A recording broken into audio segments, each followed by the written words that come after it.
Here we go.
Hello and welcome back to Tuesday Night TerrorVision. Etep right here with you, joined by Mrs. Co-host to you. That's Trina from Real Hara. Welcome, Trina.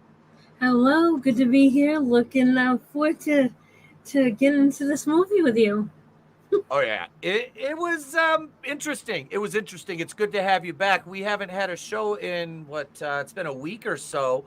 Last time we were here, it was myself and the Tylers, Tyler and Jason, and of course Brandon from Smith's Grove. We reviewed Terrifier.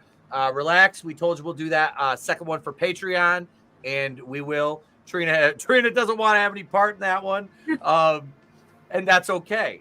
Trust me, that shit was rough for me, Trina, to get through. There was scenes in Terrifier, and I said this on the air, where I have my notebook and I'm taking notes all happy, and I'm like,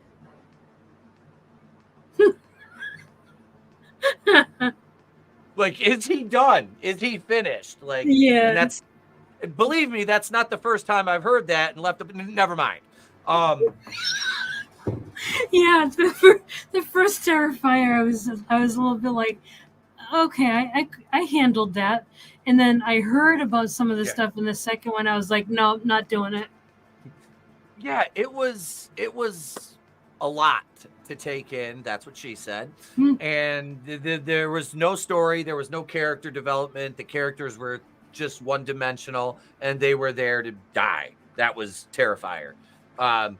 The main thing that I gleaned from it was how awesome the practical effects were in the kills. And I'm like, just tell yourself it's special effects. Just tell yourself it's special effects. But it was a movie. It was something. I didn't hate it. I kind of enjoyed it in a weird kind of way. Usually the gore porn is not my cup of tea when it comes to slashers. I prefer the more like the Friday the 13th approach, the less is more. And even the kills that we've seen that have been unearthed in Friday the 13th that were deemed too extreme for the MPAA, they got nothing on Terrifier. And I don't know how that got a theatrical release with an R rating.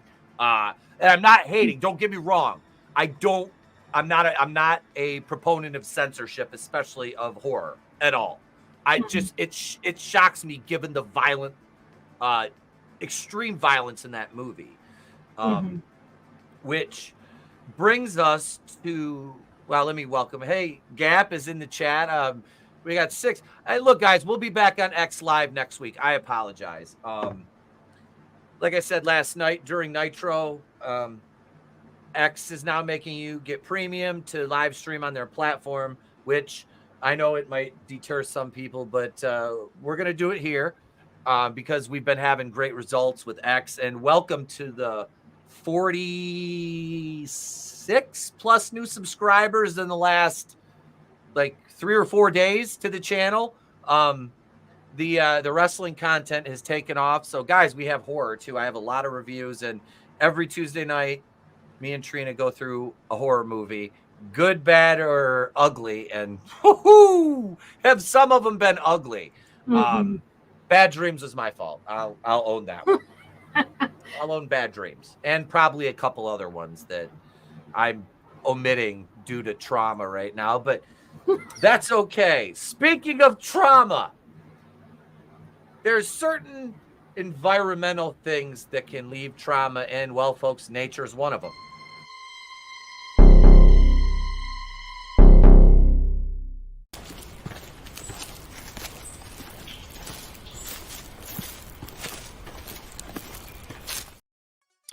So, in a violent nature, this was a new movie, a Shudder original, and it starred absolutely nobody. Yeah. I didn't even look at the cast, but I'm just looking at their faces. You're like, as far as credits go, and I was like, what were these kids on Degrassi or something like that? The Next Generation? Like, I have no fucking clue. Yeah, I have no idea. Never heard of them. No. So Which the prep. Which in itself is fine because, like, you know, not everybody has to be a big time star, but like sometimes it works, and I think in this case it didn't because they weren't that great. No, and that's the caveat, and we talked off air a little bit about like Hell House in comparison. That no-name actors, I liked all three of those. Even 3 got a little bit wonky. I liked all 3 of those. I liked the characters. The actors did a good job with those characters. But I think that has a lot to do with the writing. Stephen Cognetti's writing. This was, I can't remember who wrote and directed this, but by God, this is one of my issues with this, is the dialogue is some of the most unrealistic. I mean, it was ridiculous. They would have just been better off doing a silent film with the way that they delivered their lines and the way the lines were written. I was like, oh God, kill them all. Please do it now. It was that was terrible. That was terrible. And I really think that it was a bad script and bad acting, and that is what makes this a bad movie, because I think otherwise, even though it's, you know, it's obviously you know, like, hey, you like Friday the 13th, you'll love this movie, you know, it's obviously that, but I think it would have worked with better people involved. Yeah. You could have had Oscar winners in this. With this script, it still would have been absolute and utter shite as far as the script and the delivery of lines and shit goes, and the nature of the dialogue. It was god awful. Conceptually, as we talked about before the show, I like the concept of it's completely like almost like a third person shooter from the killer's perspective. Yep, you know, exactly. I liked that. What really hurt me right from the beginning was there is no fucking scoring to this movie. And it really, like, there was, even during the tense scenes, there was no tension because all you heard was the forest sounds, and I couldn't help, and I know these are leagues apart. I mean, universes, galaxies apart in quality, but the original Halloween and this with no score, there's no tension. Yeah, I agree. And it's the same effect, although, you know, a much lesser quality movie. But I mean, if they would have added, just when you get to the tension building and the payoff for it, if they would have added something, some strings, a single note piano key, it would have done something. Yeah, it would have made it feel like more of a 3-dimensional movie.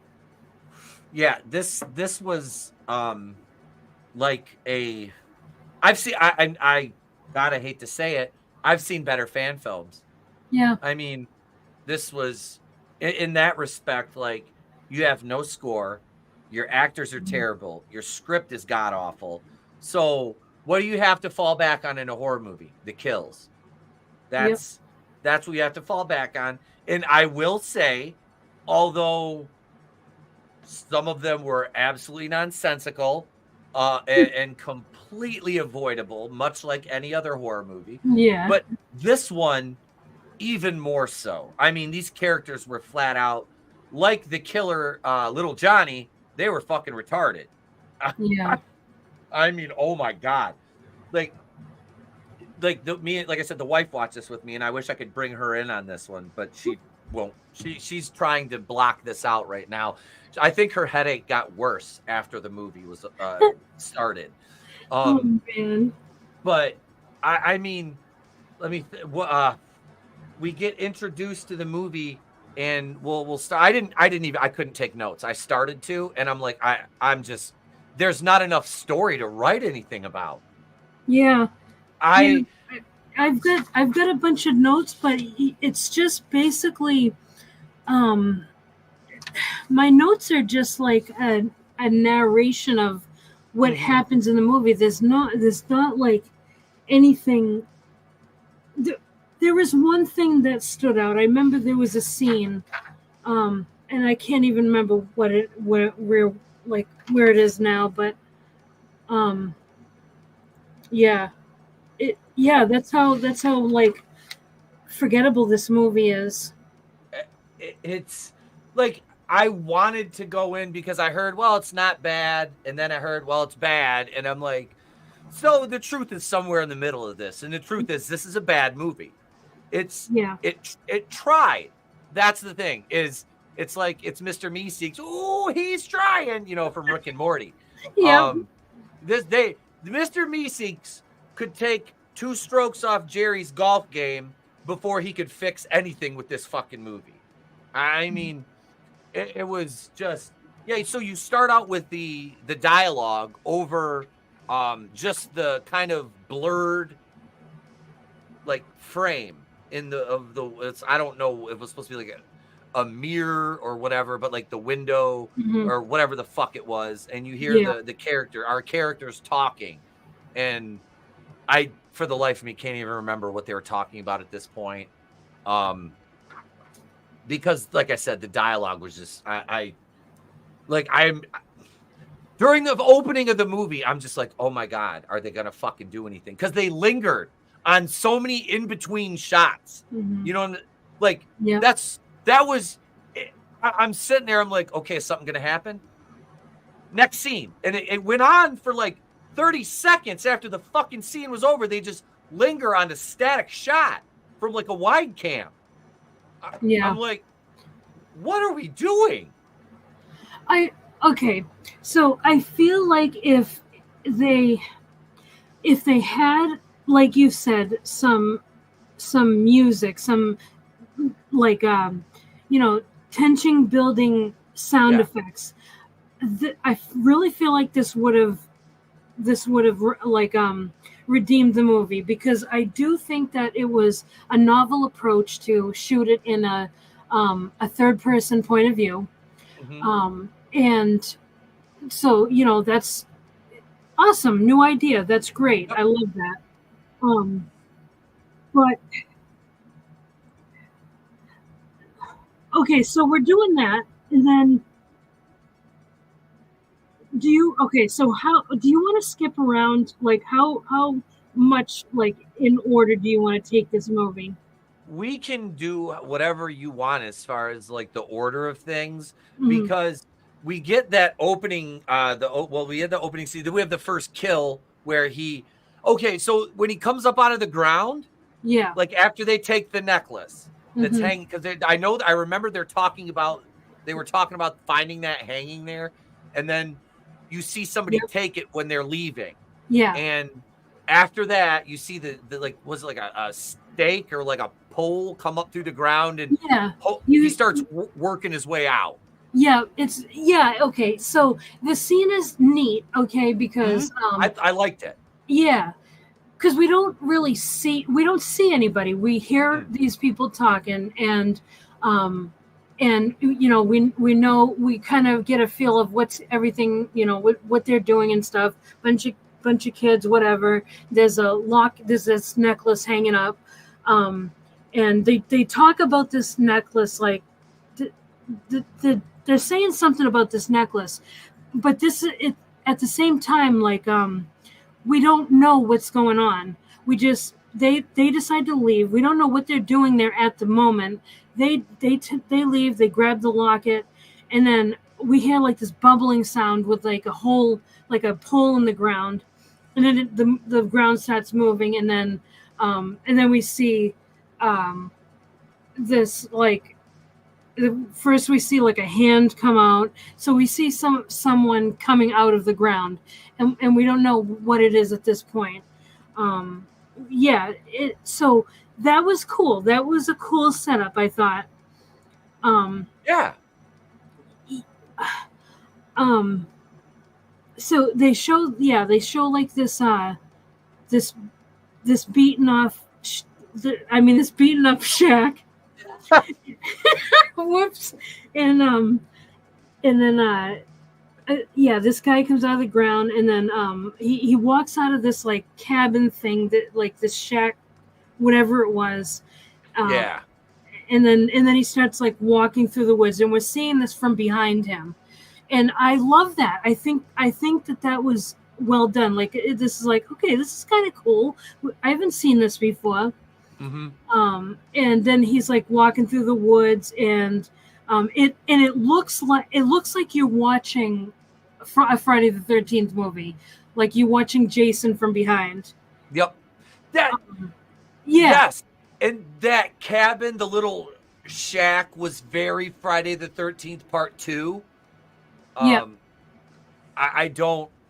didn't get it. Like it was like I get it. It's a nice homage, and from the back when they show him walking, that's exactly what I said to the wife. I'm like, is he supposed to look like Jason? Because he looks like Jason. Mm-hmm. Like it was very Friday the 13th-esque. His movements, like you could. This is, and that's one reason I was like, I don't want to shit all over it, because this is kind of a. I understand writing a love letter to a franchise. Mm-hmm. I said love leather. Jesus Christ. So I said beaten up shack. Yeah. A lot of issues here tonight, folks. My God, Mean Gene, the electricity's so thick you could cut it with a knife. But no, it's a love letter to the Friday, if I pronounce things properly, not like a Midwesterner, a love letter to the Friday the 13th franchise. This was an attempt at making, although it may have missed the mark on the archery range by a lot, but the sentiment was there, especially with the aesthetic and the methodology of Little Johnny. I think that's his name, Johnny, right? Johnny, yeah. Let's call him Little Johnny. He's a rapper now. Little John. Yeah. Hey. Yeah. Like, yeah. So I'm like, okay, I feel like, so as I'm watching this, like this is very beginning. So I'm like, okay, I feel like this movie is probably going to be good, because it's setting up good. It's got, this guy kind of looks like Jason. There's no way you can screw this up. But you find out that you're wrong in that thinking, because so we see him walking, and he comes upon an animal caught in one of those old like the foot traps. Yep. Yeah, and he kind of like he lingers on that for a minute, and it's kind of like, okay, does this have some meaning? But he just then walks past it, and we hear a couple of guys talking about complaining about the traps and flags all over the place and stuff like that, and Johnny, we don't even know that's his name yet, but that is his name. The Jason wannabe as Johnny.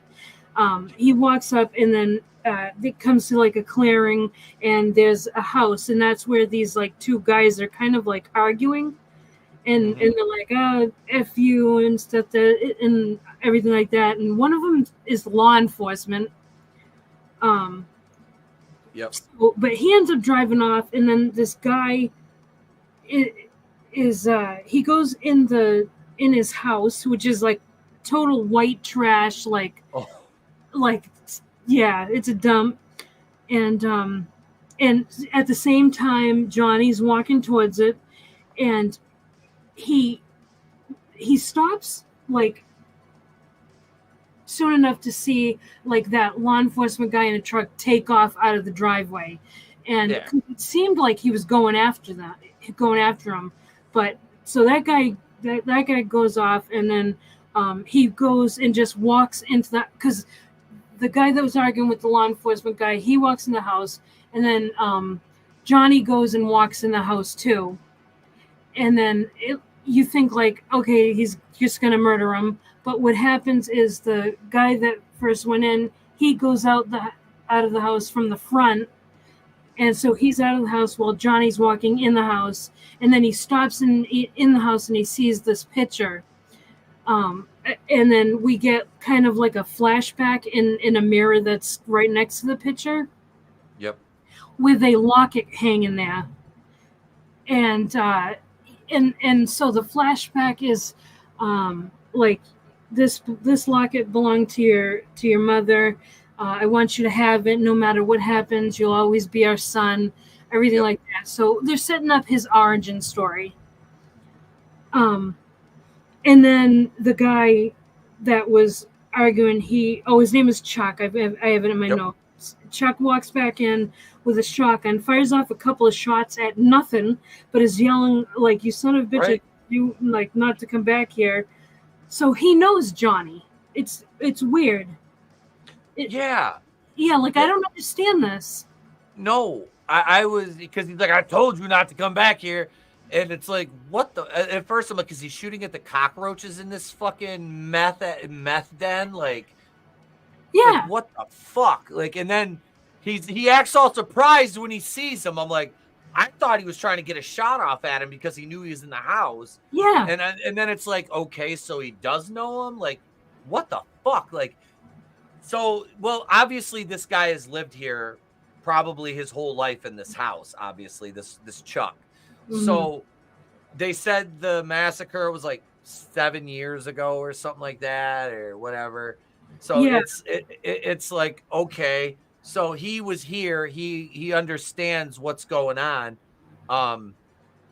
But it didn't make sense. Like, and the origin story part was like the only thing they did really well in setting up as far as writing wise goes. Just that little snippet was the best thing they did. You know, I don't know. It was, yeah. It was, but this whole scene was fucking weird. And then it was. The dude runs out of the house and he drops his rifle, like, because I think they were fighting in the house a little bit. Yeah, they started to have a fight. Yeah. Yeah, and then because Johnny's holding the rifle when he comes out, and I'm like, is he gonna fucking shoot him? Like, how? Like, where are we going with this guy? Because he's obviously supernatural. Well, at first I'm like, was he using that thing to breathe? But it was apparent he wasn't. Yeah, so what was the pull for? Like, did he just... Because they said they buried him before, like, later in the movie. Yeah. Said, I put him in the ground before. So, it's like... I was so confused at that. Like, is he just... Was he, like, hide? Is it like a foxhole? Was he hiding? It's like, no, he was buried. Okay, so what the... Like, I was very... It was very... The waters were very muddy. Yeah. In that aspect of it.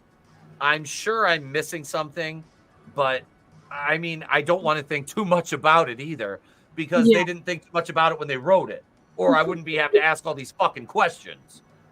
Yeah, like, yeah, it's strange. It's very strange, because the whole, like, the Chuck just firing off a couple rounds of this shot in his house at nothing doesn't make any sense. And then he's like surprised to see Johnny, and it's like, wait, so what the hell was that? What was he doing? And then so they end up having a struggle, and Chuck runs off into the woods, and Johnny is following him, and then we hear screams, and Chuck ends up stuck in one of those bear traps that he was Yep. that the law enforcement guy was yelling at him about. So kind of got a little bit of karma there. Yeah. And that was the thing. It's like he set these fucking traps, obviously, because he was telling him to stay out of the park. Yeah. Because he was setting him, it was like a natural or a national park. Or I'm taking this was in Canada by the song in the closing credits. I was kind of thinking this was Canada, but I'm not sure. But it was So Chuck gets off as he's in this trap. He has enough chain to drag himself to there's an old car inexplicably in the woods, and it's a car, and you don't really see the kill. You just kind of hear it, and then as he's walking away, you see Chuck. It is blurred, but he's all like bloody, and as Johnny's walking by the car, you see Chuck's like forearm is just laying on top of the fucking car attached to his hand and shit. But that was like just laying on top of the car, and then he just walks off. So in that moment is the scene that I was talking about, where it was the only scene that I thought was so awesome. So when he walks up to Chuck and Chuck's like, "Oh, my leg." We see Johnny's hand go reach towards Chuck, and then it looks like he's going to like grab for his face or neck or whatever to finish the job. But then it cuts to his hand still reaching, but instead now it's bloody and he's reaching for the locket in the house. I thought that was awesome. And that is the only scene in the entire movie that I was like, wow, that was well done. Literally, that's it. Yeah, the editing on that was really, really good. Yep. It was seamless. And absolutely, because it's like 1 second it's dirty and kind of decayed, but the next it's just like drenched in blood. Yep. It looked really cool, and he grabs the locket and he pulled it around. It said #1 motherfucker on it. I think it was. Yeah, and because Chuck's hat, I think, said something like that too. Yep. Said the same thing. Yep. So but we don't know what relation Chuck has to Johnny. We have no idea. Like, why is the locket now in Chuck's house? We have no idea, because the kids had it first, didn't they? Yeah. So this doesn't make any sense. I don't think it was the same locket. Oh, okay. I think it was a different one, because I don't think the one that Johnny got as a kid said #1 motherfucker on it. Yeah. I think it's that would be really funny, honestly. Yeah. Yeah, Brutal said it right. He stole Samuel L. Jackson's locket. Nice. But yeah, so I think that's because he took it and then he's saying and he walks away, because I think it's like, okay, this isn't the one. Okay. But so he takes off and leaves Chuck's dismembered fucking bloody corpse in this trap. And then we see him walk for it's quite some time. And that is actually another thing I like, is that as he's walking, he just walks these grounds. It's like this campground, or not a campground, but like a state park or something like that. And it's miles and miles. And they actually get into how much land it is later on during a campfire story. But that's all he does is walk these grounds now. And there's a reason why he's doing that now. But I like how the transition, like as he's walking, day turns into night. Yeah. That is awesome. I thought that was awesome.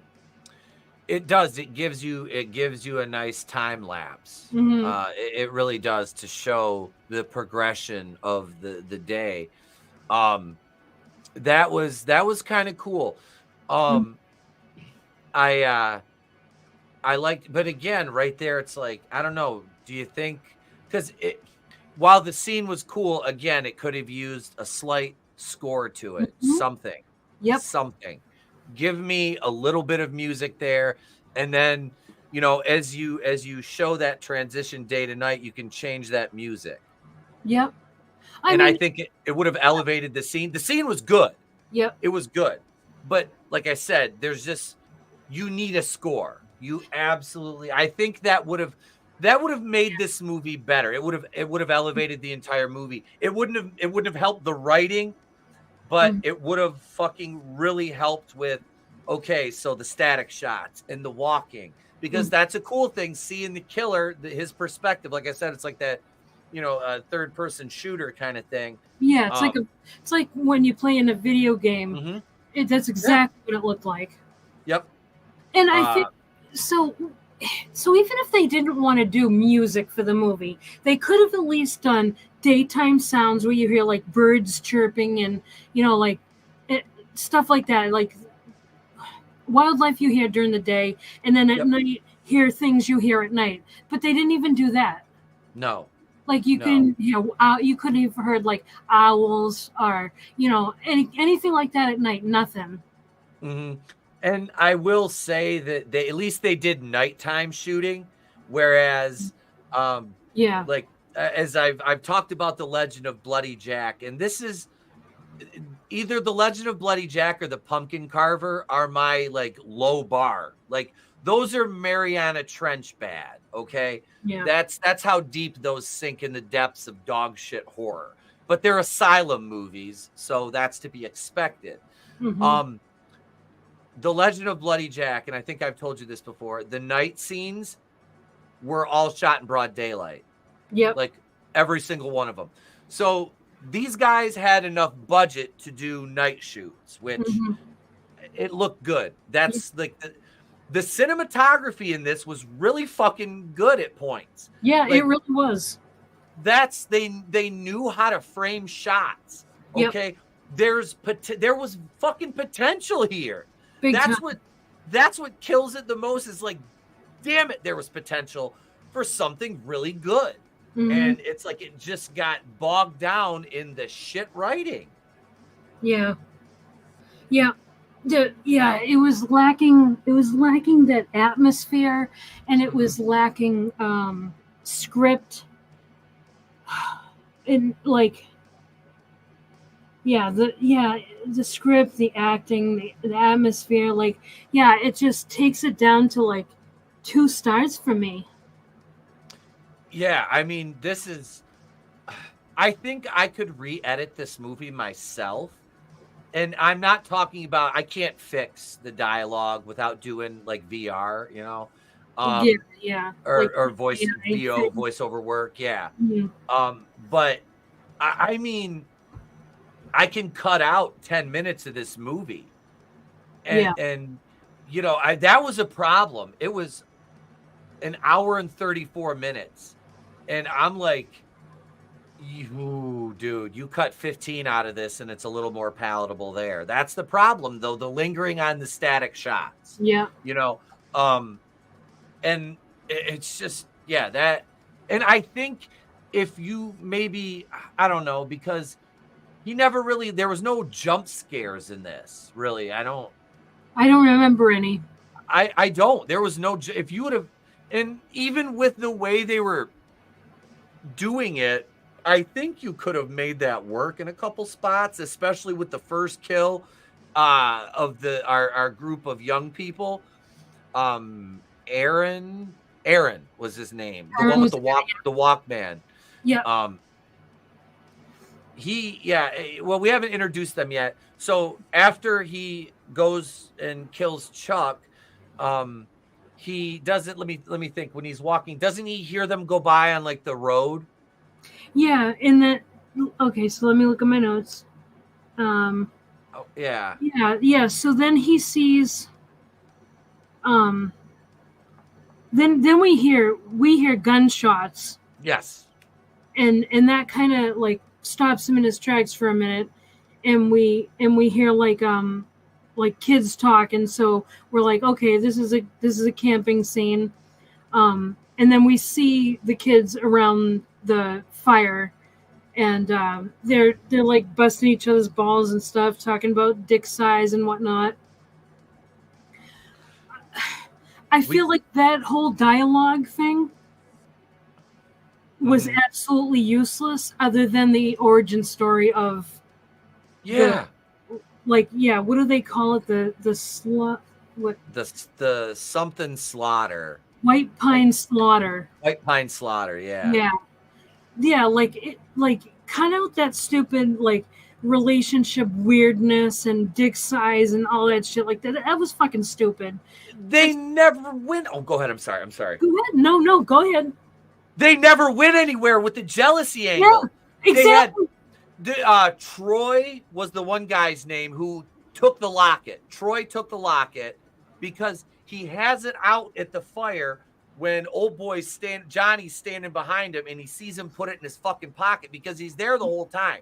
Yep. And as they're sitting there, we're getting that 70s show, and they're going in the circle, the stoner circle, around the outside of the campfire like two trailer park girls. They went round the outside, round the outside, round the outside.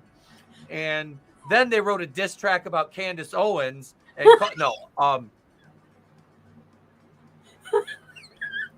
just kidding. And he called Ben Shapiro a filthy Okay. So Johnny is watching. He's watching Ben Shapiro try to rap, and Candace Owens diss Ben. No, seriously, back to the movie. So Troy puts, they never went anywhere with the jealousy because during the dick thing, the discussion of dicks by these fucking guys that I don't know how any of them ever picked up a female in their life. I know. You get the Troy is the main, the one girl who looks like Ray Dawn Chong, kind of. That was Christy, I think her name was. Yeah. Chris, yeah. She looked like Ray Dawn Chong a little bit. I'm like, she looks like her from Tales from the Dark Side, the movie. And I had a thing for Ray Dawn Chong in that movie. But so that's his girlfriend. And then Cole, I think, was the one guy's name who Colt was like her friend, and he's like, he's bringing everybody fucking down, blah blah. Yeah, because he's bitching about his fucking problems ain't my problem. You ain't gonna fucking take off my girlfriend. You looking at her or whatever, you staring at her, blah blah blah blah blah. And it was like, and they never went anywhere with it except for later in the movie, which I'll jump ahead just for that because there's a scene where Chris and Colt go off on the ATV together, and Troy's like, fuck you, go ahead with your fucking boyfriend or some shit. But that was it. There was never any it never evolved, or you never got any more info on what the main, what happened to Colt. I don't think they did, or if they did, it was like a one-off line in that one conversation a little bit later on. But it added nothing to the movie. No. It was useless. Yeah, it really was totally useless. It didn't play into the plot at all. Not it was absolutely unnecessary. I don't even know why it was in there, other than to show that these are stupid kids. I don't know. Oh. Speaking of stupid, Miss, let's take the selfies. Sunset heart hands. Heart hands. Yeah. So she takes the picture. Now they tell the story. Aaron, Aaron tells the story. He's like, you done messed up, Aaron. He tells the story, and they're like, nice one. Blah, blah, blah, blah, blah. So homegirl wants to take a picture, and these two girls got literally nothing to do in the entire movie except this one scene. The one girl takes it, and then it's just like, hey, guess what? Well, we'll get to this too. But they take the picture, and I'm like, you can see him in the fucking background. He's like, motherfucker, he's like Ray Caruth when he murdered his wife, and they caught him hiding in the trunk in Nashville. He's like, I'm going to stand on the other side of the tree. This dumb fuck. God. Hey, Stieg, what's going on, bro? What's going on, man? Hope you're doing well, sir. Thank you. But no, he's standing there, and I'm like, they're going to see him in the fucking picture. Because they took one with the flash and one without. And they all go in after this, and they pour, here's like me with my cup of coffee. Say this is full of water, and there's a big campfire in front of me. They pour a couple cups of water, and the fucking fire just goes out. I'm like, Yeah. Do they not understand physics? I know. It's very stupid. It okay, so I did appreciate that because Aurora is the feminist. Aurora, yeah, she's the feminist of the group, and she's like, because Aaron is about to tell the story about the White Pine slaughter, and he starts off with saying, well, it's about like this slow kid, and like, what do you mean slow? Like he didn't win a race or something like that? Like that was actually pretty funny. Like I appreciated that, and she was like recording him, and he was like he started talking about cancel. Oh, you trying to cancel me? And they're like, cancel culture is not real. And there was this back and forth. And I really appreciate how they were basically like, fuck you, Aurora. You're like, they just shit on her. Like, I loved it. Absolutely loved it, because I really thought we were about to hear a lecture. I know it was very Texas Chainsaw Massacre 2021. Yeah. Was that? Yeah. Do you remember that scene on the bus where the Asian guy's like filming? He's like, do anything and you're fucking canceled, bro. Yeah. And then he gets run through with the chainsaw. I was like sitting there going, when she was like starting to do her little film, like, oh, please, this one's going to get it. And it's going to be very satisfying to see a feminist get it. It's like, excellent. Yeah. And it does pay off. Like they do give us that. They do. It's like, because she really gets it. Oh, like, yes, she does. Hers is the worst of the whole movie. Yeah. And we'll get to physics. We'll get to the physics of that in very, very soon. So they after their little conversation and story time, a la Friday the 13th part 2. Let me give it to you straight about Jason. What's up, Tommy? Hail, brother. Good to see you, man. Hey, brutal. Can I read the origin story? Because I actually love the origin story.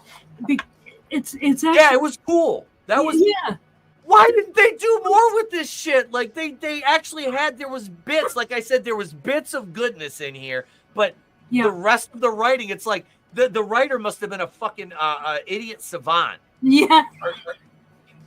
They needed a couple writers, one to do the origin story and like just basic like stuff like that, and then one for the dialogue, because man, like, and I don't even know if that's the way they did it, but however they did it, it didn't work.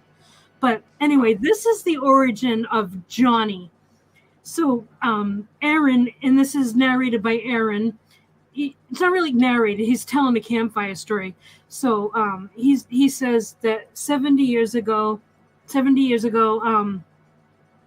that there was a slaughter. It's called the White Pine Slaughter, and on this land there's like 100 miles in every direction, because like everything was remote back then. There was a logging company that leased out land there, and since everything was very remote, they ended up like kind of setting up their own stores for the necessities for the loggers. So like, razors, soap, all those kind of things that, people need. And the thing is that Johnny's father ran the stores, and he jacked up prices so much that they actually really hated him for it. And, but for some reason, they took their anger out on Johnny, his son. And so one day, a drunk logger tripped in and broke his ankle on one of Johnny's toy cars. He was out of work for months and blamed Johnny for it. Well, the loggers decided to teach this kid a lesson. So they told Johnny, hey, there's a bunch of toys. Meet us at the old fire tower, and we'll show them to you. So Johnny ends up sneaking out that night and climbs up to the top of the tower, but there were no toys. There was just a man in a creepy old firefighter's mask waiting to scare him. Well, he did scare him, which made Johnny fall off the tower, and his neck snapped when he hit the ground. The men freaked out, so they put the firefighter mask on Johnny to make it look like he was there by himself. When Johnny's dad found the body the next day, he knew who was behind it. So he wanted to do something about it. So he confronted them in the mess hall, and a fight broke out. Well, Johnny's dad died in this fight, and the guys that killed him claimed, well, this was self-defense. So the company, not wanting any, lawsuits or issues or whatever, they ended up, they made sure that no charges were filed. So they had it all fixed. And then someone in the camp, around the campfire, I can't remember who it was, says, well, a dead father and a son, that's not much of a slaughter, Aaron. And Aaron says, well, that happened a week later. A couple execs from the company showed up, and every single person was dead.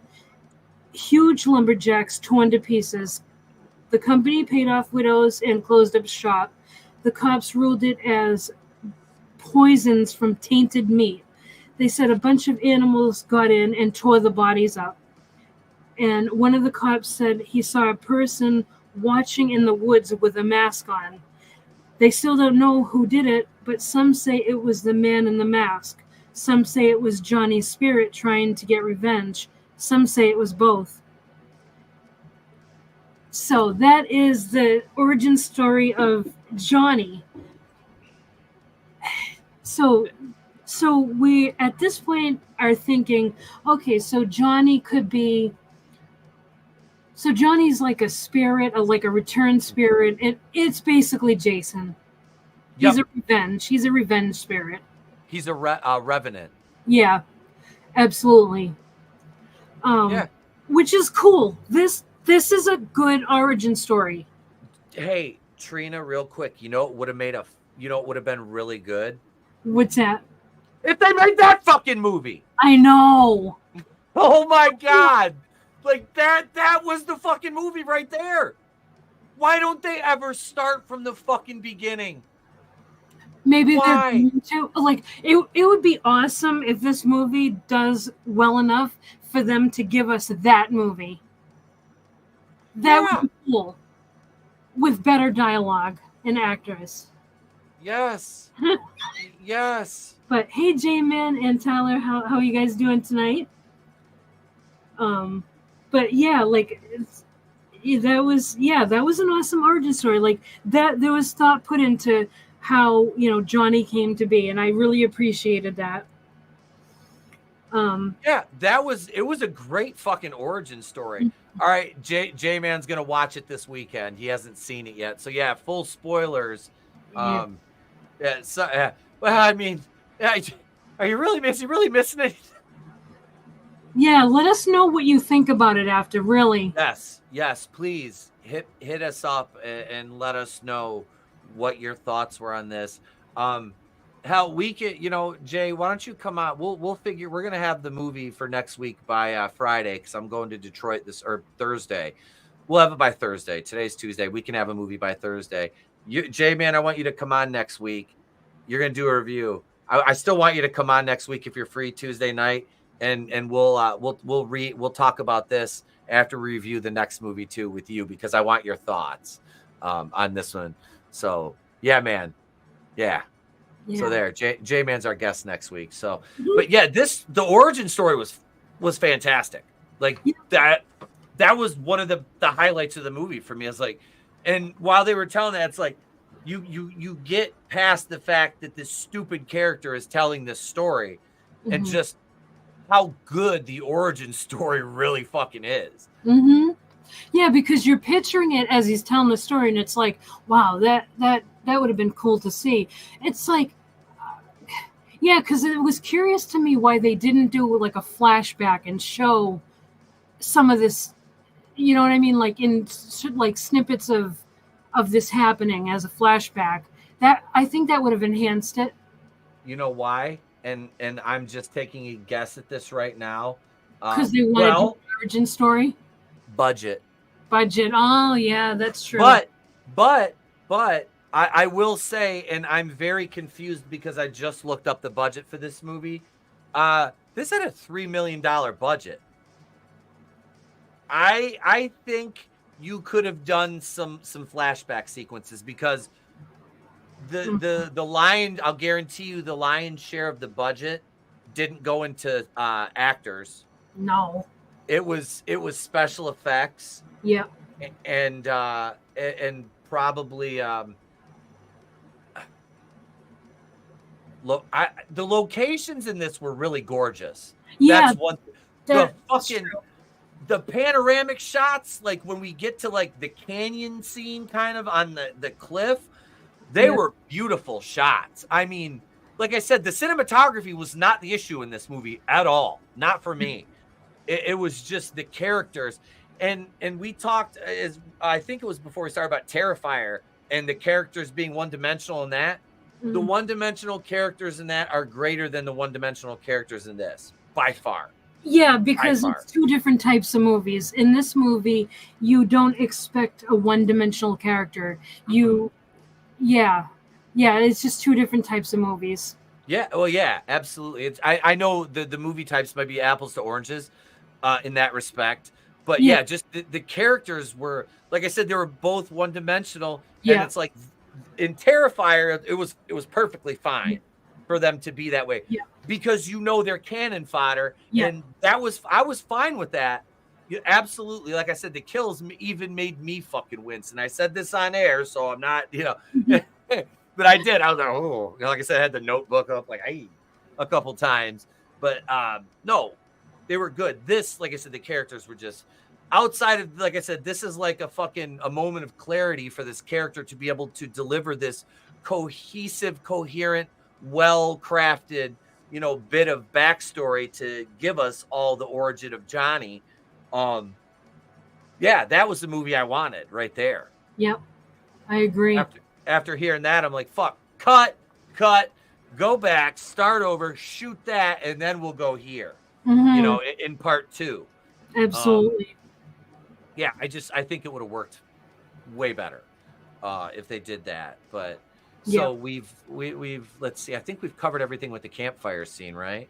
Yep, that's what. Okay. Well, yeah, because after they finish the story, someone's like, "Well, tell us another story," but Chris, I think it was, said, "No, it's getting late and the bugs are getting bad. It's time to go in." And someone did the whip noise. Yep. Which I thought was funny. So they put out the campfire with just like 2 beers. So yeah. Like I don't know about that. And then Aurora was like, "The apple ciders are mine, guys." And someone goes, "Yeah, we know the apple ciders are yours. You won't fucking stop talking about it." Yeah, that again. You get these little bits of that's realistic dialogue. Yes, because we all know people like that. Yep. That are like, that's mine. That we fucking know it's yours. Shut the fuck up. Yeah. It's like they had it would. Oh man, there was just too much missed potential. That's the letdown of this movie. Mm-hmm. Yeah. I hate that. I can't believe it was a $3 million budget. Yeah, this was shot in the Ontario wilderness. That's okay. That's what I thought. It was beautiful. It was fucking gorgeous.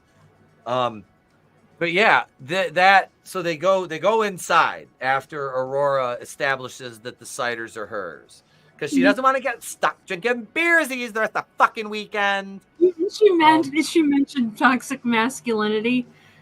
So they were totally setting her up for the kill that she got. Yep.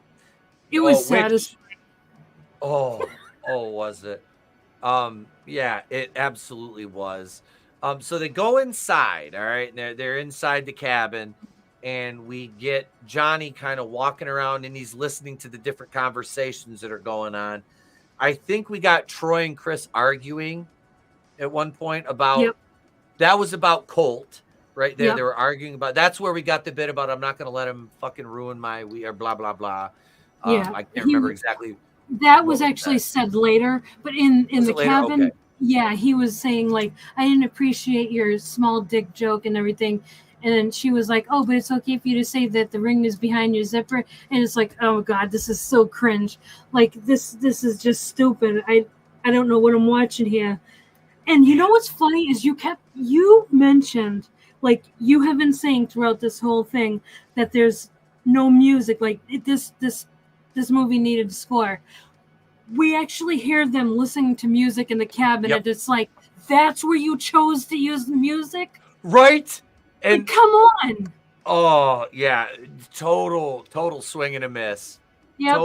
Total fucking swing and a miss there. I was thinking that too. I'm like, wait, there's music. Okay, so they're listening to music inside the cabin because you can tell because it's like kind of muffled because it's supposed to be through the wall or the window, from the window to the wall till sweat. Never mind. We still got Johnny going around. We already covered that joke. Okay, so he's listening, and then we get to the back porch. I think it is, right, where Yes. Aurora is out there smoking. I think she's smoking a joint. Is one of the girls. I don't know. It wasn't Aurora. It wasn't was Aurora.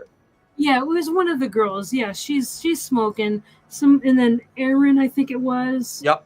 Aaron comes out. Yeah, and they're like making fun of him because they're like, you're gonna go pick up those chicks at the gas station that's like 4 hours away, and fill me up, Aaron. Which, okay, that was funny. Yep. Like, you know what I mean? Like, that's the kind of dialogue you expect in a movie like this. Yep. It did. I was like, okay, this is realistic horror dialogue here. Yeah. Like it is. It was just like, okay. And I was kind of waiting for him to, like, he's like, yeah, I'm going to the gas station. Want him to be like, yeah, give me some, you want to stop by the Hortons and then get me some zesty Mordant chips dressed all over there, fella.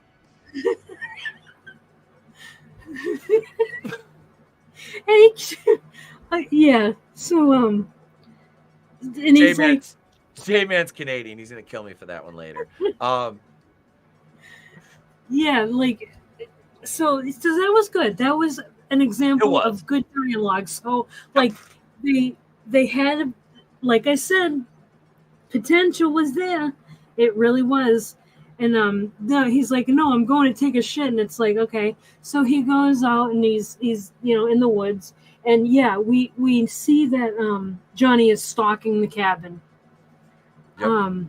And let me see. I can't remember. He took a weapon off the wall because all like old tools are out, all the old logging tools are outside the cabin. Yep, that's right. Hanging on the wall. Yep. So he got a couple things there. Yeah, it was those hand saws. Yep. Manual saws. Yeah, it's got the old school wooden handles on both sides. Yeah. And which comes into play. Yes. Yeah, so yeah, it does, and that was actually good. So that was some good setup. Because Johnny makes it over to, like, Aaron lights up a cigarette and the light alerts Johnny, and Johnny walks over to Aaron. His name is weird.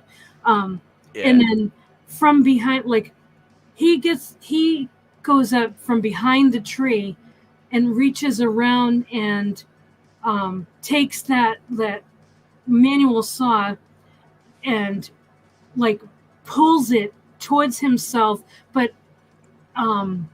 there's the tree and Aaron in between Johnny and the manual saw, and it goes right there, like, slowly brings it towards him, like towards the tree, and it saws the first half of Aaron's head off. Yep. And that was a good kill. Very. It was gnarly. It was. It really was. 'Cause you see the half, like the bottom part of his body fall, and you see like the tongue there. Yeah. Like, that was messed up. And then the head falls, and it's like, I feel like right there, if there was some tension building music, that would have been a perfect kill scene. Yeah, that was quiet. It was a classic. Right there, you need like that dramatic, like, strings. You need like the strings at that point, with a little bit of like maybe like definitely strings there. Like what are these, like violin at that point? Something, you know what I mean? Like some kind of string score there would work, paired well with that, or like a deep synth. But yeah, it was a great fucking, aesthetically, it was a great fucking kill. The special effects were on point right there. Fucking, and Aaron's got his Walkman on, which is why, and this is what I said to the wife. I said, this would be me. She goes, yeah, because you always got your fucking earbuds on. And yeah, it kills your situational awareness. Oh, absolutely. I never put mine on awareness mode because I'm always in my yard. Trailer Park of Terror. I'll get to make all kinds of Eminem jokes that night. Where's that at, Tommy? Why not? After this movie, you know what? I'm pretty well good with anything. Next thing you know, we'll be doing Velocipaster too. No, Jesus. So Aaron's Walkman is playing while Johnny is dragging his fucking corpse, which is actually a pretty cool scene because you hear the battery and the music slowing down as the batteries are dying. Oh, it's on Tubi. All right, I'm writing that down.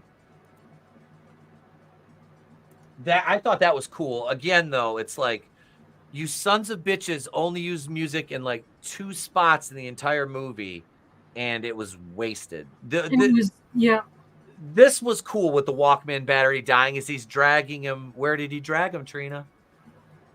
To the ranger station. Yep, which was another cool callback. Yes, it is.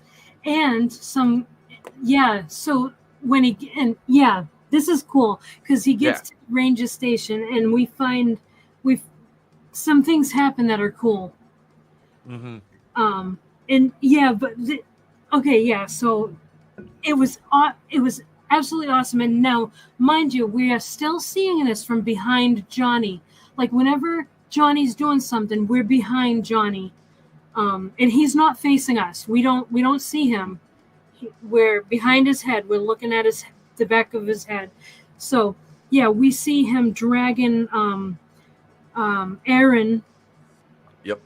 And in one hand, and he's got Aaron's head in the other hand, and he's walking to the ranger station, and he gets there, and he's like, in case of emergency, break glass or something like that. So I appreciated this. So he takes Aaron's head and smashes the glass, and he throws it into the ranger station, and that's how he breaks in. That was good because when he throws Aaron's head in, it lands up. Like that was great. And we know Johnny could read. Yes, that's right. Little Johnny ain't so fucking slow. Yep. Yeah. But he fucking just chucks his fucking head in there, drags the fucking body, and he just all nonchalantly just drops it because his eyes were averted to a display case, and behind the glass were the old-fashioned logging helmet, mask, which I believe is the one they put. Wasn't that kind of like the mask they put on Johnny when he died? Something like that. That's what I think. That's what we're to believe because that is one of those old-fashioned fire masks, and I don't. Yep. I mean, if it's not, it's a definite it's one from that time. But it's old logging equipment, the mask, and there's like an axe. The hook. He gets the hooks. The dragger. So this was a good scene because this was like his suit up montage, like sort of like a suit up montage, which they could have made a montage, but they didn't. Yep. So that's another missed opportunity. But Yeah, he gets his mask, and that's the first time we see him. Okay, so he gets this stuff, and we see on like a table in the middle, because it's kind of like also a museum of the old logging stuff as well. Mm-hmm. And we see on the table like the Ranger Cadets or whatever they're called, class of 2014, and he kind of like takes a picture and he like throws it down. But we have no frame of reference of why he does that until later. Yep. So then we see him walking out of the ranger station. He's got his fireman mask on, and it's the first time we see him face on. And but we don't see his face, so we just see him with the face mask on, and that looks amazing. Very, very My Bloody Valentine looking. Yep, very, very similar. Yeah, that was awesome. If NECA made a figure of this, I would get it. Yeah, he has a very good look. For a slasher. It's like I said, it's a amalgamation of Jason, the axe killer. What was his name in the pickaxe guy in My Bloody Valentine? Harry. Was it Harry? Oh man, I can't remember his name. Fuck, we watched that for your channel too. I'm trying to think of the guys. I want to say it was Harry, but it's probably not. I'm gonna look it up. If anybody in the chat remembers, but yeah, it looked like that to me. His build was very Jason though. This guy was not small.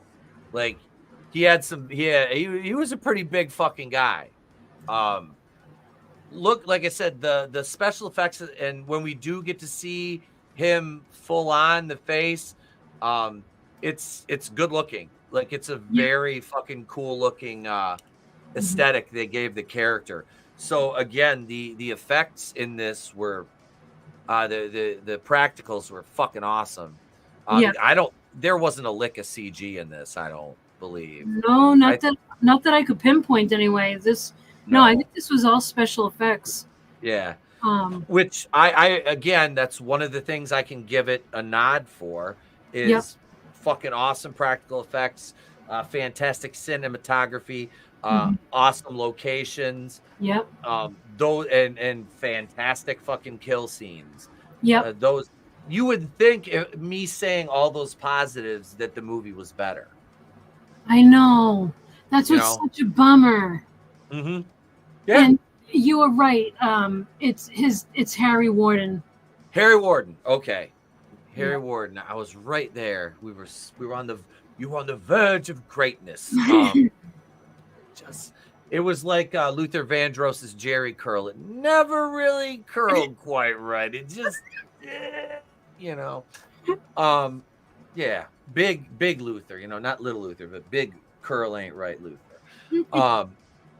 That Luther Vandross, but no. So he's got his gear. Mm-hmm. He's got his axe. He's got his drag hooks, which are very See No Evil. Glenn Jacobs' Kane character from that. If he used the hook in that, which was fucking awesome.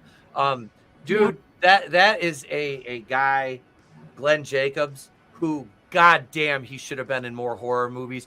You talk about Jason Voorhees, like 6 foot fucking 10, 330 pounds. Oh my God. Like, I'm just saying, like, if you wanted to do like that kind of slasher, like, you know what I mean? A guy like that stature. I'm not saying Jason, but like, that's a fucking, like, that's a scary motherfucker right there. Yeah. Like, Jesus.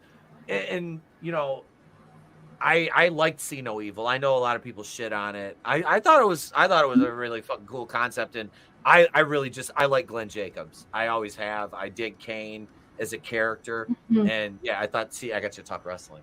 Oh shit! There's my phone. God damn it, Trina. She knew it was gonna happen. She knew, and somewhere, Trina was just like, that doesn't work for me. Brother. Wrong accent, but you get the point. I'm coming around. I'm getting desensitized to it, I guess you would say. That's funny because Erica hates wrestling, and she was upstairs watching with Trey a little bit earlier. And I could feel her vehement disgust emanating through the floorboards to me.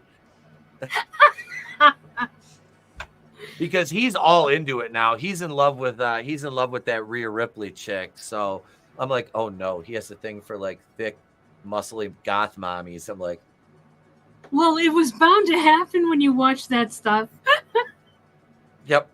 I'm like, that's my boy. That's my boy. He's a chip off the old block. All right. All right, son. What up, Keely? But so anyway, off the goth mommies for now. Keely's feeding the ducks in the chat as we speak. I know, Keely. I know. So he's got his gear, and Johnny is off now. He's on a mission at this point. He wants his motherfucking locket back. Yep. He wants it. So where does he go from the ranger station, Trina? So then we just we're following him through the campground, and then he stops, and Chris and Aurora are on like this like boardwalk. No, what are those called? Deck. A dock. They're on a dock. Yes, boat dock, and they're like talking. And it turns out like they kind of have a thing for each other, and yeah, and I don't know. What? Yeah. What? I don't know. Why? Why? All of a sudden, she's a fucking lesbian? Or bi? I don't know. Like it came out of nowhere. Well, okay, let's think about this. Troy has a micropene. Yeah. He's a fucking asshole. Yeah. So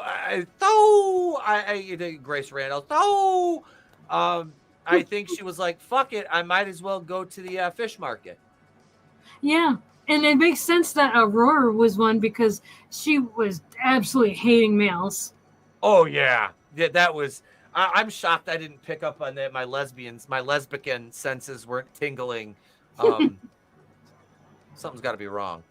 But no, that was like, even the wife was like, what the fuck? Like, where did that come from? She goes, what, they're lesbians? I'm like, apparently they're just going to do whatever. Yeah.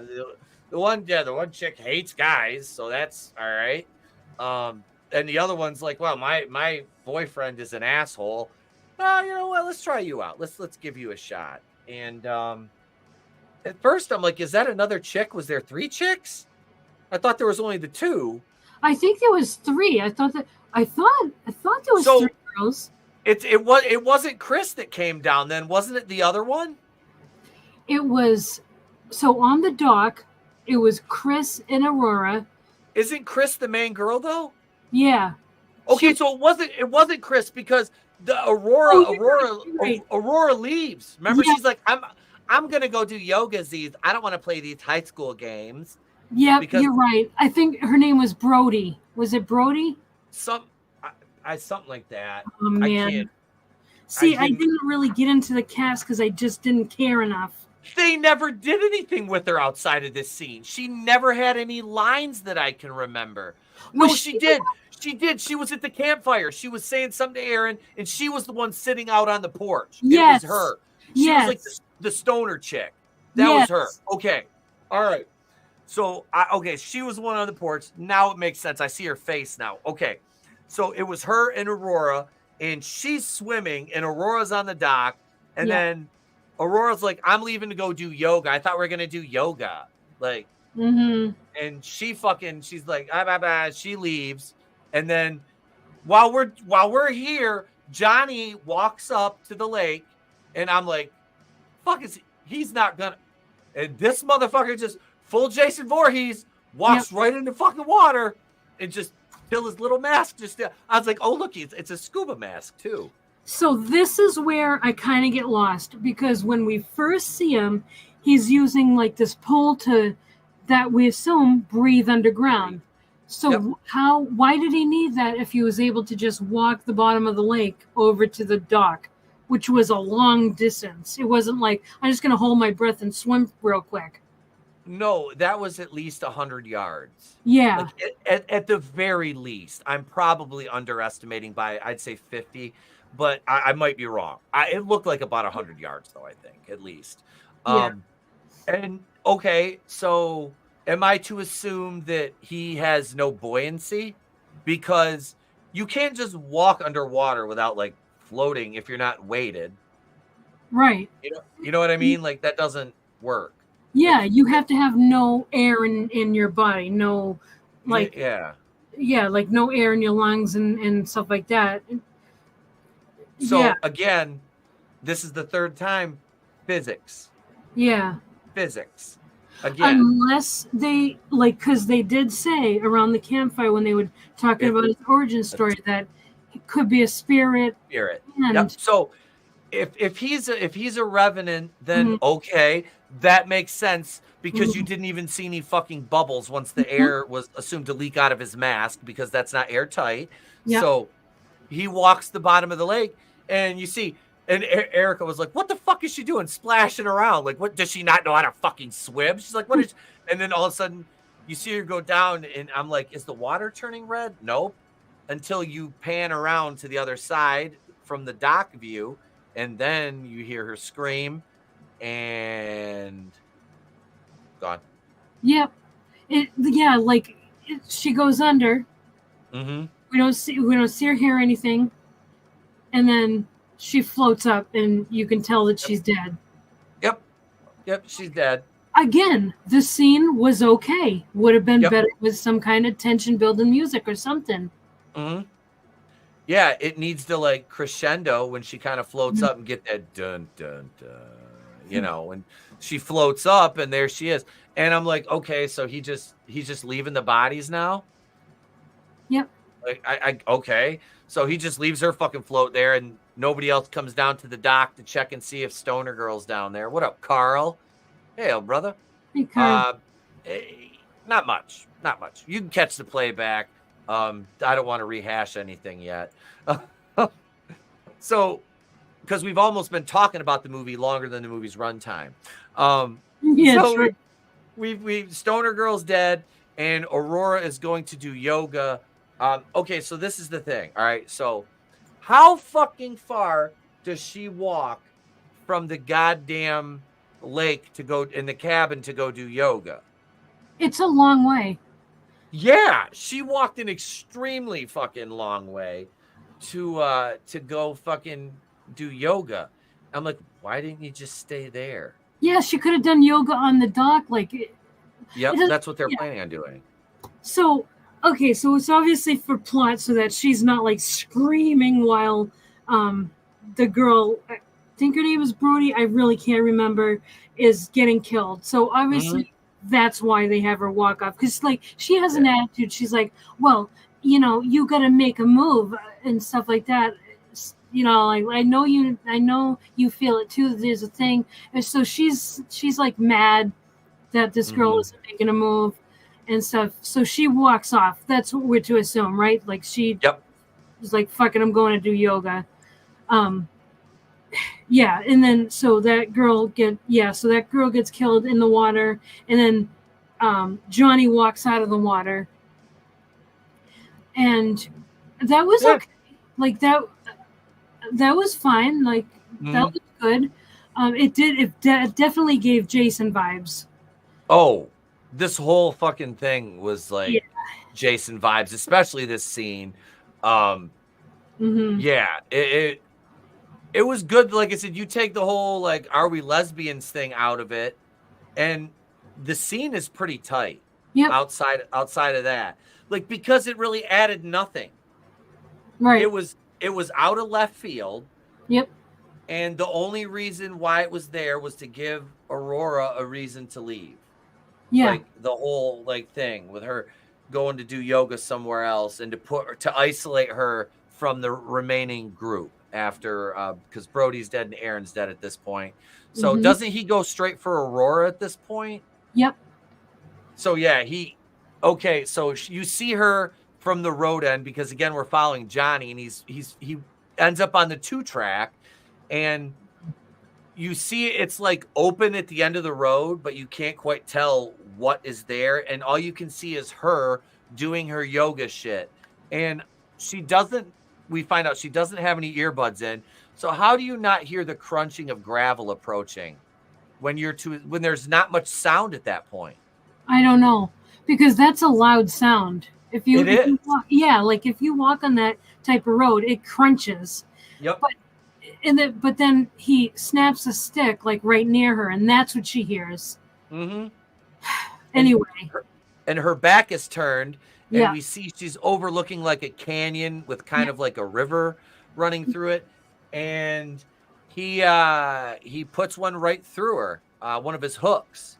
Yeah, like right through the back of her, like right through. It was fucking gnarly. Yeah. And go ahead, because I'm sure you're anxious, because this was the most deserved kill in the movie. The entire fucking movie. I was waiting for this girl to die. I wrote this kill scene in detail in my notes. Absolutely, take it away. All right, so I have Aurora's doing yoga. She sees Johnny. Johnny takes it's called a dragger, and he takes it, pushes it through her back, goes through her stomach to the front,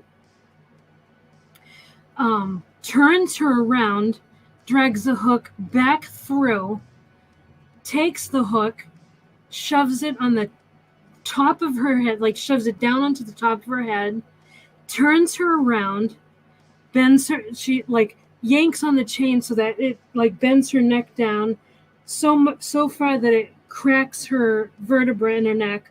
We hear it snap. Pulls her head down through using the chain, which is attached to the hook. It goes through her stomach and out through the other side, like through her back. It was fucking wicked.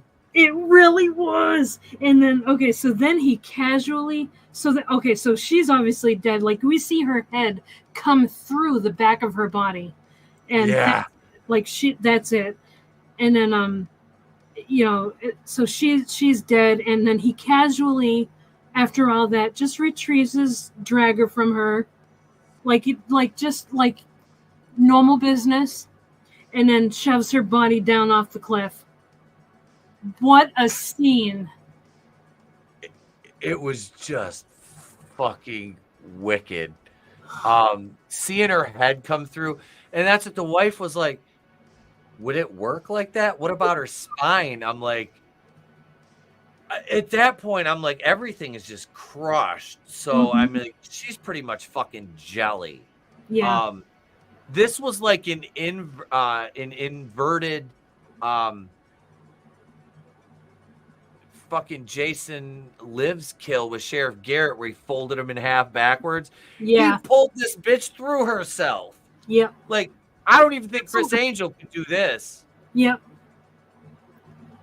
She became like, he tied her in a knot. Yeah. It was fucking gnarly. What's up, Ariel? How you doing? Hey, Ariel. Ariel, if you're good, at the end of the show, in the outro, you'll get some Akeem the African Dream, baby. There you go. Trina's like, oh, Jesus fucking Christ, why? There's another angry text. What the fuck is Akeem? Who the fuck is it? I'm just like, oh God, what am I gonna see? It's fine. You'll love it. You'll love it. It's fine. We're all fine. Except for Aurora, we're all fine, because Aurora's now staring at her lower intestine. Yeah, what happened to her organs? Like, because he didn't disembowel her first. No. To where everything spilled out. Like, was that Hannibal, where he did that with the guy over the balcony? He's like, in or out? And he's like, what? Mm-hmm. Yep. Which was great. He just made everything fit. He forced it. Like, absolutely tied her in a knot. Like, that was wild. Yeah. So then after that, we're following. Johnny's walking again. Like, Johnny does a lot of walking, And so we're following him, and then we hear some like a few kids, a few of the campfire kids, arguing about like what to do about missing friends, because they don't know they're dead at this point. They don't know anybody's dead. And like one of them is looking like for his keys or something, but John on this keychain, Johnny ends up finding him, and on this keychain is a little toy truck, and this absolutely like stops Johnny in his tracks, and he sits down to this really upset me. So he sits down to check out the little toy car, the little toy truck, whatever it was, and he takes his mask off. Why? Like, okay, I know why. Because he's reverting back to childhood. He didn't have a mask on before he died. He just wanted to play with toys. I get it. But, oh, man, did I not like it. I really didn't like it. No, they shouldn't have unmasked him. They shouldn't have. Maybe a glimpse, like a shaded glimpse in the darkness. Have a good night, Gap. Thank you, brother. Good to see you, man. Thank you for being here. I just, yeah, it looked, let me say this again. This looked very Jason Voorhees, almost part 7, New Blood, Jason. Sans a lot of the detail, but I thought the makeup effect on his face, especially his eyes, was really fucking top notch. And the guy, and I want to give, and this guy has 62 credits that played Johnny, Rye Barrett, and this is he's a pretty good sized dude. But yeah, he's played in quite a few horror movies and things like that. So he did a good job, I think, physically in the role. I appreciated that. He played he was good. There's no problem with his performance whatsoever. No. Horror. I'm not opposed to horror games. It just depends on what platform it's on. You know, I absolutely. I've been doing Are you still doing Resident Evil? We're playing Mercenaries on that, but we haven't live streamed it in a while because we beat the game the last time we played it. We beat part 6, so we're kind of in the market for a new one now. But what is that? Still Wakes the Deep. I'll write that down. Okay, so he's got. Let's see. He's killed Aurora. He's pulled her head through her stomach. And he just left. He pushed her. Pushes her down the hill. She's fucking splashed into the river. That was fucking, like you said, a great scene. Because I lost track of her when she was rolling down the hill a couple times. Yeah. I was like, I had to look, and I'm like, what the fuck? Where'd she go? Okay. So after this, he goes. I forgot to mention when she first saw Johnny, she was about to run away. And then she stops because of that cliff, and it's like, no, you could have still run down that cliff. You and like got in the water. Like she just stopped. She didn't even try. No. Yeah, she could have been the final girl. Yeah, absolutely, but she was a feminist, so therefore she had to die. Yeah. It just saved her a life of living alone with 30 cats, eating Chinese takeout, and drinking boxed wine.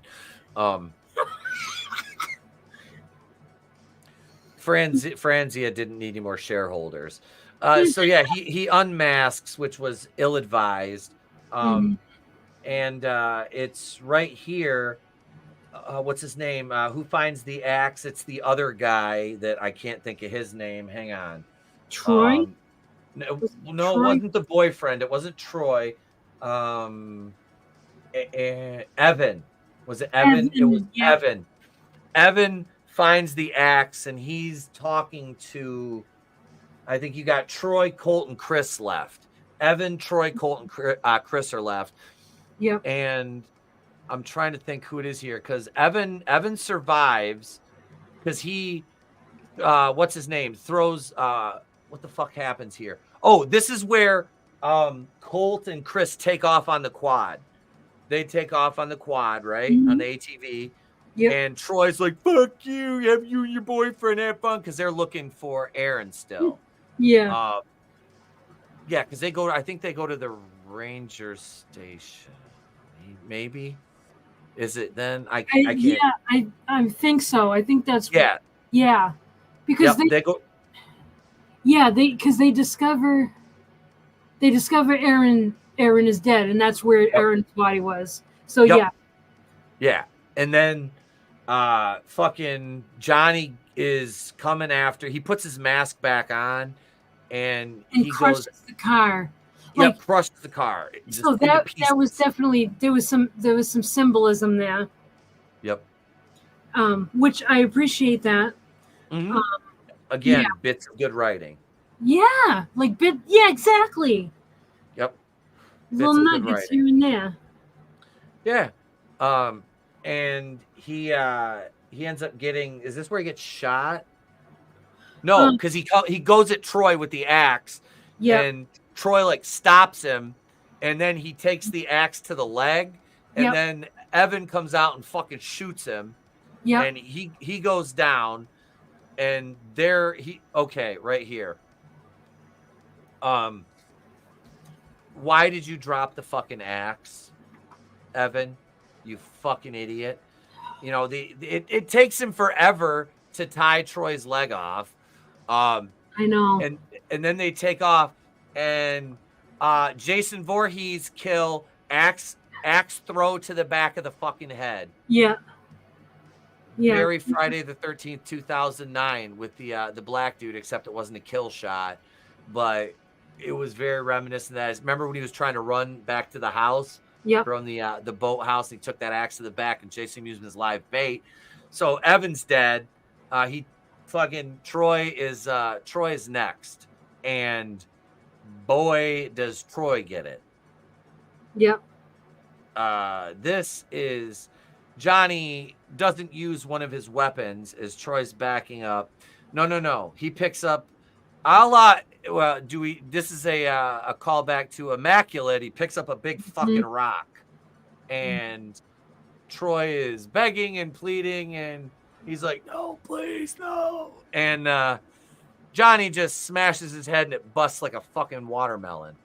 Yeah, splatters everywhere.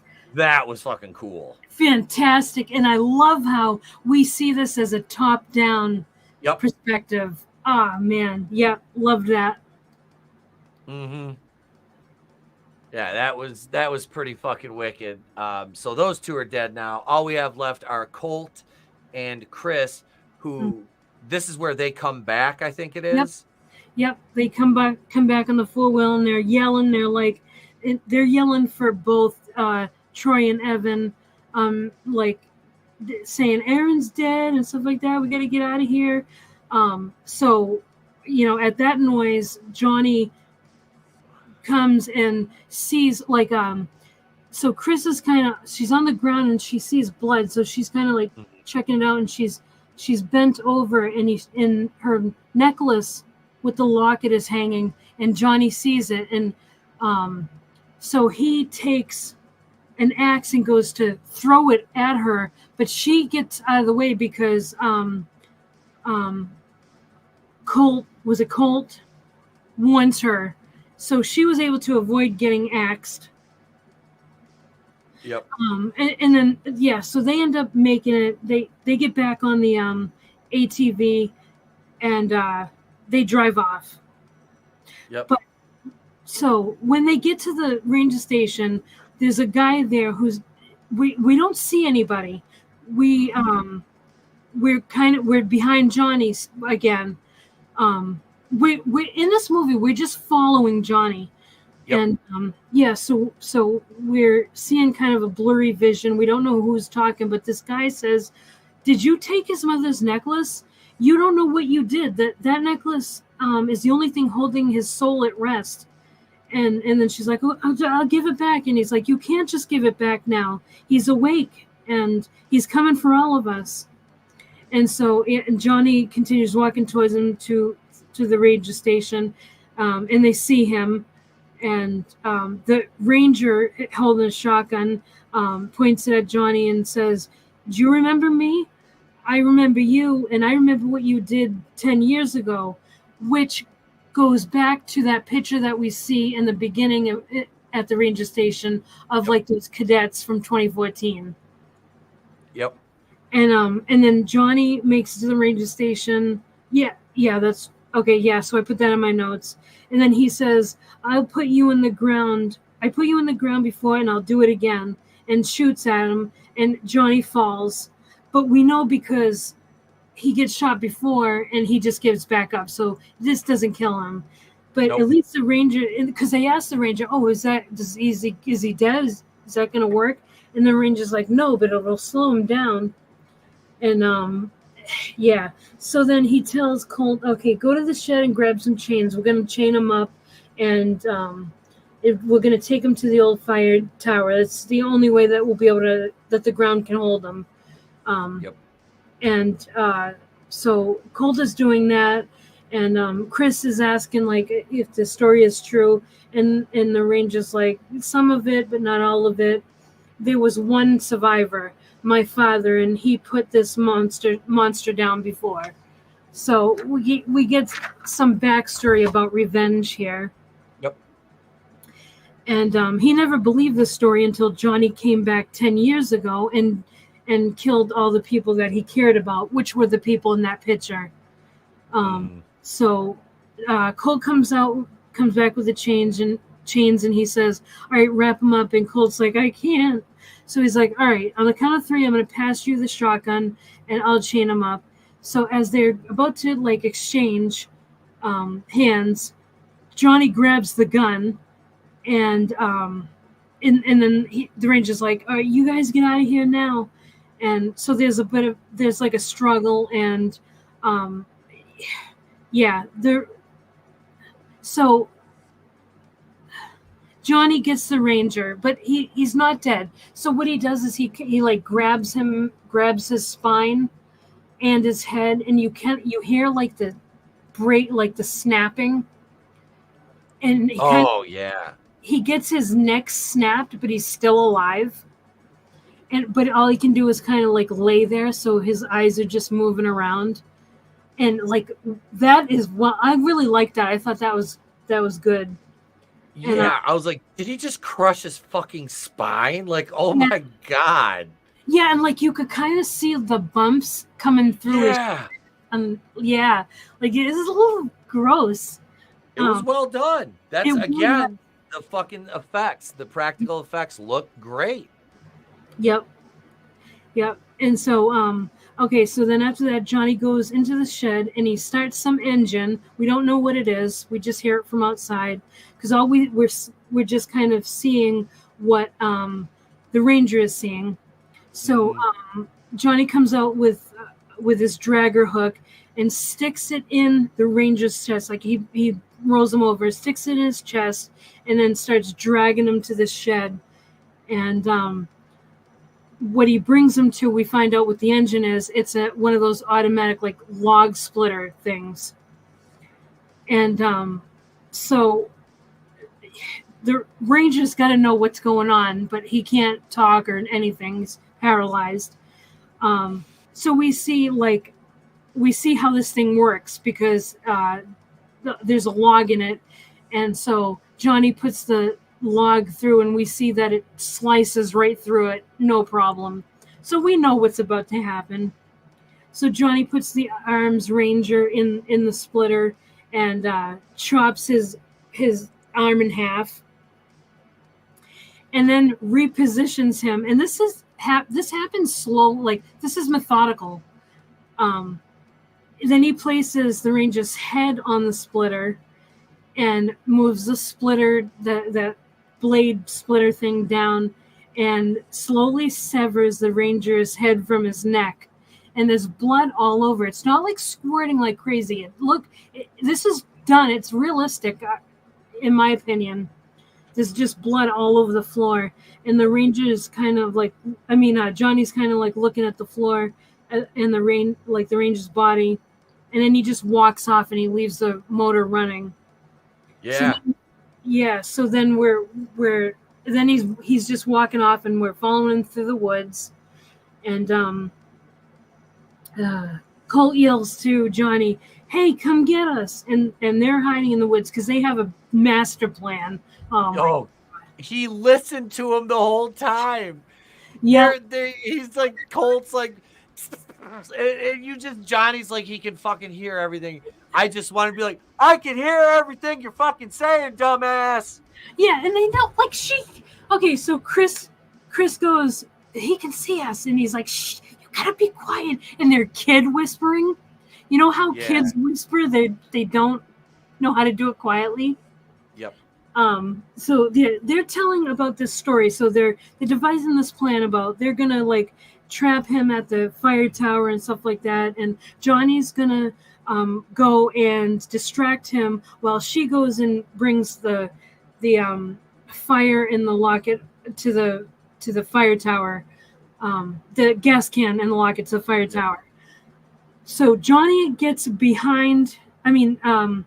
Colt gets behind Johnny and like yells something, and Johnny just turns around and axes him in the face. And it's like without hesitation, like this doesn't startle Johnny at all. He just turns around and is like smash, right? Like it just axes his face. And this is absolutely insane. Yeah. So Chris is watching this happen, and okay, so Johnny axes him in the face 6 times. And then we see Chris is just standing there and she's terrified. And I counted. He continues to smash his body with an axe 79 more times. And all we hear is boom, boom, boom, the axe going on his body. So it was like 85 times total that he actually like axed his body, like just absolutely like nothing left. I'd like to pair that against any other fucking kill in a movie as far as like overkill. Like Art the Clown, you remember the first one? There was a lot of overkill in that. Yes. I don't know if there was anything like this. No, this was absolutely insane. I don't even know why they did this. It was awesome though. She just stood there and watched. Yeah, she was just absolutely like, the perfect word for it is petrified. She was standing there like absolutely like could not move, and just watching and listening to that boom, boom, and they show her face, and we hear the axing in the background. That was so good. That was very well done. And then, and so she ends up slowly lowering the gas container down to the ground, puts the locket on it, and we're watching her like she's doing this like from front, like we're seeing her head on. And she's just like slowly putting things down, the gas can, the locket on the gas can. And then I think a bear trap too, I think is there. And then she takes off and she starts running, and she can't stop hearing the noise from the axe. Like it's haunting her brain. And and so that's all we hear. That was a good use of sound effects. Mm-hmm. They needed more of that in the movie. Yep. And she runs. She runs and runs and runs. It turns into night and then into the morning again. And she ends up like twisting her ankle. It actually gets impaled by like a stick or whatever because she falls. And then she ends up finally finding her way to like this vehicle trail, and then to the dirt road. And she's just standing in the middle of the dirt road for a little bit, and then she starts walking. And now we're seeing the movie from behind Chris. And and then finally a vehicle comes. She waves it down, and the lady's helping her. And she's like, "You're gonna be okay." She gets Chris in the truck, and and she keeps saying like, what happened? What's going on? And all Chris says is it was an animal. And the lady starts telling, like, she can tell that Chris is absolutely traumatized because she will not talk about what happened. And I wonder if part of it is because she doesn't think she'll be believed. But this lady starts telling a story about Bobby, whoever this Bobby is, like, what was it, her cousin or something? I think it was her brother. Brother, okay. Her brother Bobby, like, survived. She's like, you're going to be okay because this happened to my brother Bobby. And he survived a bear attack out there, and tells her the whole story. And Chris is bleeding from her ankle still because of that, what happened to her. She ends up passing out. And the lady notices that she's bleeding from her ankle, and that's probably why she passed out. So she stops the truck on the side of the road and starts, like, she's like, she's going to do a tourniquet on her ankle. And Chris is like, no, please don't stop. Bring me to the hospital. And the lady's like, you're going to be fine. As soon as I get this on, we'll go to the hospital. And the movie ends where Chris is just staring off into the woods, and it's daylight, and she's just staring, we're just staring at her staring, and then it pans off into the woods, and we see the gas can, the locket is now gone, and the bear trap, and done. That's how the movie ends.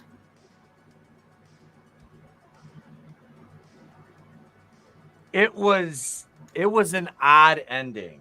It was. It was a very odd ending. I was very fucking thrown off by that. I have to watch something on the ending explained. I really do. God, I didn't. Was I missing something with the symbolism? I guess he's got the necklace now, so there's no stopping him. So I kind of feel like it sets up there can be more Johnny movies. There can be more, violent movies, because now you have to get the locket from him in order to bind him to the ground. And it used to be in a case, but now he has it. So it's going to be impossible because he's sentient. Like, he's not just this mindless zombie. Like, he knows what's going on, so he could hide the locket. Yeah. So he's intelligent. Mm-hmm. That's the thing, is like, if you do a sequel to this and they actually like put some thought into the writing, it could be solid. It could be. It really could be. Because like, the kill scenes were fantastic. Origin story is fantastic. Need better actors, better script, better score. Yeah. Yeah, a score. Yeah. A score. Yeah, literally. A score. I'll score this one. And Ariel, I'll get to your super chat in just a minute. And thank you, by the way. God damn it. It's in his prison wallet. Man purse. Jesus.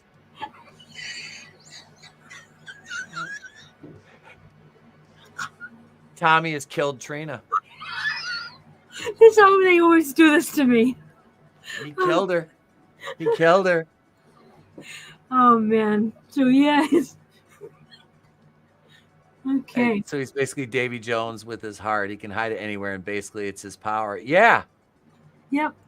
Yeah. I think so. And Ariel, I have that queued up. I give this one, this is God, for everything it did good, there's so much that set it back. I'm going to give this a 1.5 out of 5.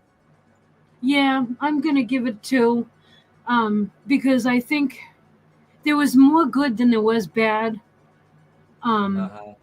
You know, I give it a 2 because kill scenes were on point, and the story itself was good. There's the 2 stars. I can't give it any more than that. Yeah, we're pretty much in almost agreement on this one. You're a little bit more generous than I am, and that's the way it works. And there was good in it. There was good in it. But God, that acting is just so dreadful at points. But then you get these little glimpses of like, oh wow, okay, there's something here, and then it just reverts right back. But 1.5 and 2 out of 5. I think that's fair. And Ariel sent in a $5 super chat. Thank you so much, Ariel. Before you guys close out, could you watch the horribly slow murder with the extremely inefficient weapon instead of the Akeem thing? It's 15. I've actually got it queued up, and it's 10 minutes, and I'm good with it if you are, Trina. Yeah, sure, go for it.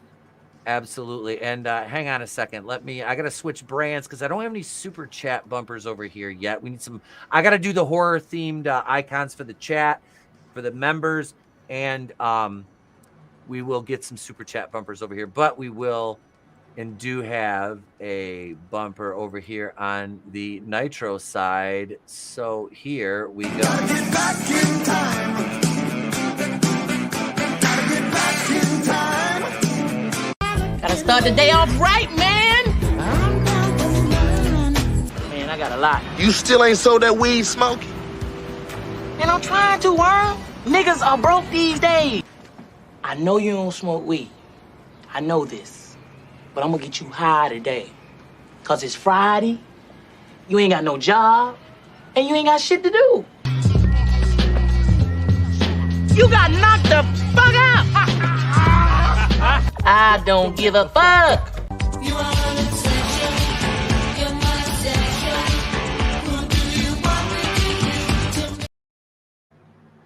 Thank you for that $5 super chat. And here you go. You ready, Trina? We're going to start it right up. Yep. All right, here we go.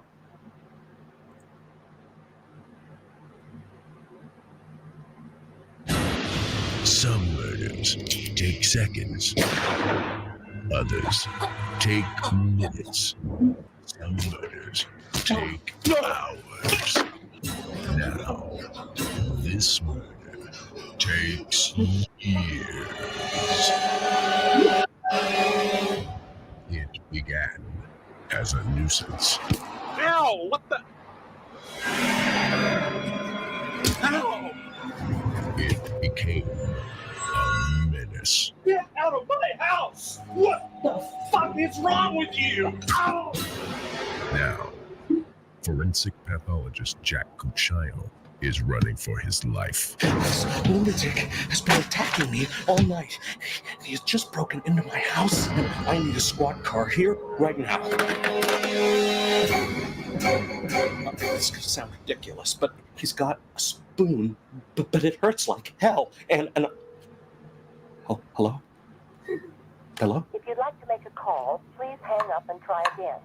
Fuck.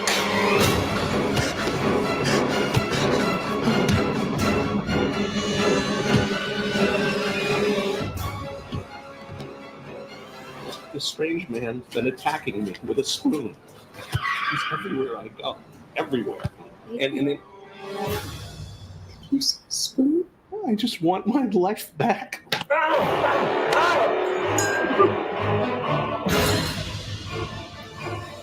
You need professional help, Jack. Get the hell out of here! I'm sorry, Jack. There's just no way to determine that these wounds aren't self-inflicted. They're not self-inflicted. You need evidence, Jack.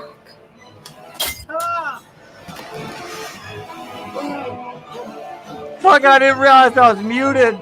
Jesus Christ. Get away from me! Get away from me!